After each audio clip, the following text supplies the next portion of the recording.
పెట్టడానికి దేవుని ప్రేమను ప్రకటించడానికి ఏ విధంగా దేవుడు సహాయం చేశాడు.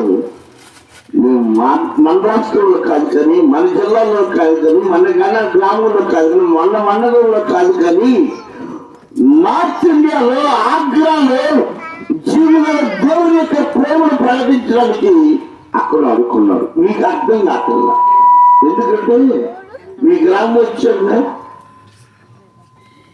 వచ్చాను కాబట్టి మీకు అర్థం కాకుండా, దేవుని ప్రేమ నార్త్ ఇండియాలో ప్రాణాలు గుప్పిట్లో పెట్టుకుని సువార్త ప్రకటిస్తున్న ఏరియాలో కూడా సాయకులను వాడుకుంటున్న ఆ ఉన్నతమైన ఉపదేశంలో నడిపిస్తబడుతున్న దైవజనులతో కలిసి మేము కూడా చెల్లించడానికి, ఆ సత్య సువార్తను ప్రకటించడానికి దేవుడు మాకు ఇచ్చిన భాగ్యాన్ని బట్టి దేవుడికి మహిమ కలుగుతుంది. అక్కడ హల్లెలూయా, హల్లెలూయా, హల్లెలూయా.